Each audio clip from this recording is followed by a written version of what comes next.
When I was a senior in high school, my 18th birthday fell a week before high school graduation. And about a month before that, my dad came to me and explained to me that since I was turning 18, he expected me to get a job that summer. And I said, well, I've been thinking about that.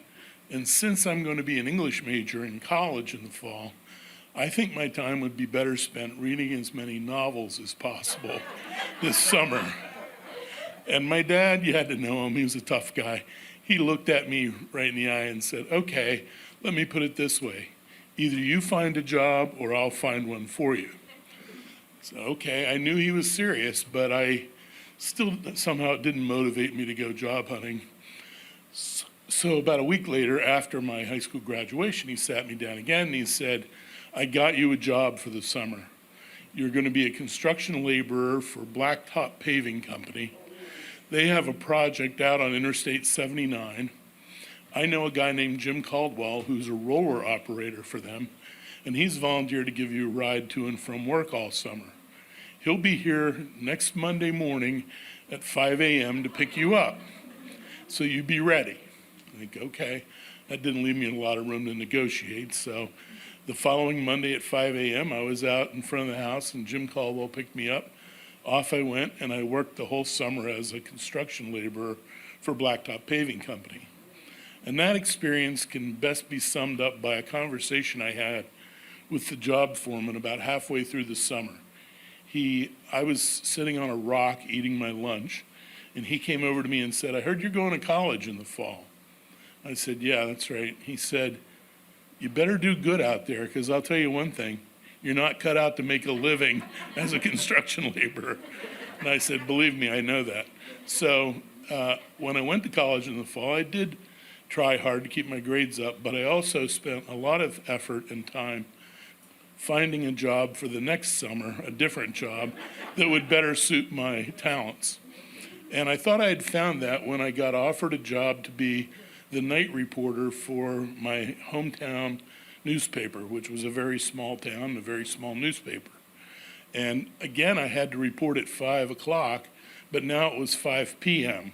And I worked 5 p.m. to midnight every night. And my primary responsibilities were to write obituaries and Little League baseball reports.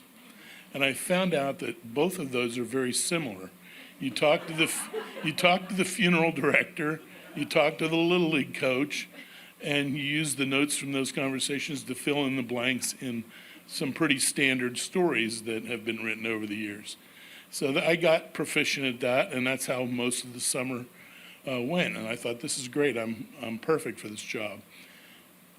Until about this time that year, middle of August, I got a call that night from the fire department. And they told me that they had an ambulance call earlier in the evening for a drowning that had taken place in the Monongahela River, which ran along the eastern boundary of our county. And an 11-year-old boy had been playing on a rope swing with his brother, taking turns, and he swung out too far over the river, dropped in, and the current carried him away, and he was drowned. And they said, the ambulance is still there, they're still trying to retrieve the body. So when that call ended, my boss, the editor of the paper, a guy named Bob, was in the office, and he overheard the call. When I got off the phone, he was excited. He said, this is great, Mike. You're going to have a chance to be a real reporter.